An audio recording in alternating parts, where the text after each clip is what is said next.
Hai semua, jumpa lagi di kelas gambar. Jadi kali ini, untuk menyambut Hari Pahlawan yang akan jatuh pada besok 10 November tahun 2023, aku memutuskan untuk membuat ilustrasinya. Sebelumnya aku mendapatkan ide ini ketika mengajar di kelas. Ini beberapa contohnya, lain lupa aku dokumentasikan. Jadi di sana aku memberikan tugas membuat ilustrasi di kelas 8 SMP dengan tema Hari Pahlawan. Jadi aku memberikan beberapa contoh gambar pada para murid. Intinya di sana aku juga mengedukasi siswa tentang sejarah Hari Pahlawan yang erat hubungannya dengan kota Surabaya yang kita kenal sebagai kota pahlawan. Itu sebabnya di sini aku gambarkan simbol dan maskot kota Surabaya yang berbentuk karakter sura, yang berarti ikan hiu, dan boyo yang berarti buaya. Kedua karakter tersebut sama-sama memegang senjata berupa bambu runcing. Yang memang bambu runcing adalah salah satu senjata alternatif populer pada masa perjuangan melawan para penjajah. Bisakah kalian bayangkan perjuangan para pahlawan bangsa melawan penjajah bersenjata senapan, sedangkan kita bersenjata terbatas, dengan beberapa di antaranya mempergunakan bambu runcing sebagai senjata. Hari Pahlawan ini diperingati untuk mengenang jasa para pahlawan serta tragedi pada 10 November tahun 1945 di Surabaya. Pada saat itu terjadi pertempuran besar di Surabaya antara pihak tentara Indonesia dan pasukan Inggris. Meskipun Indonesia telah memproklamasikan kemerdekaannya, namun bentrokan bersenjata antara rakyat dan tentara Inggris di Surabaya tetap terjadi. Bentrokan tersebut memuncak Brigadir Jenderal Malabi, pimpinan tentara Inggris untuk Jawa Timur, terbunuh pada 30 Oktober tahun 1945.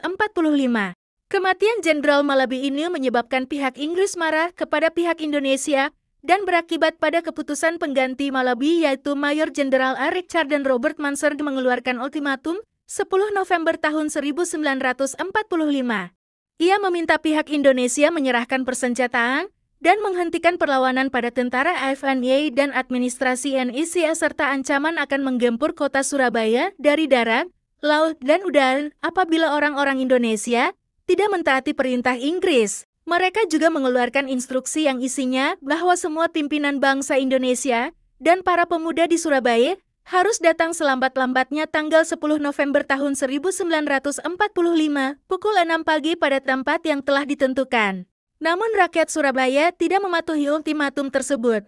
Terjadilah pertempuran Surabaya yang sangat besar pada tanggal 10 November tahun 1945 selama kurang lebih 3 minggu. Pertempuran tersebut telah mengakibatkan sekitar 20.000 rakyat Surabaya menjadi korban, dan sebagian besar adalah warga sipil. Selain itu diperkirakan 150.000 orang terpaksa meninggalkan kota Surabaya. Tercatat juga sekitar 1.600 orang prajurit Inggris tewas, hilang dan luka-luka, serta puluhan alat perang rusak dan hancur.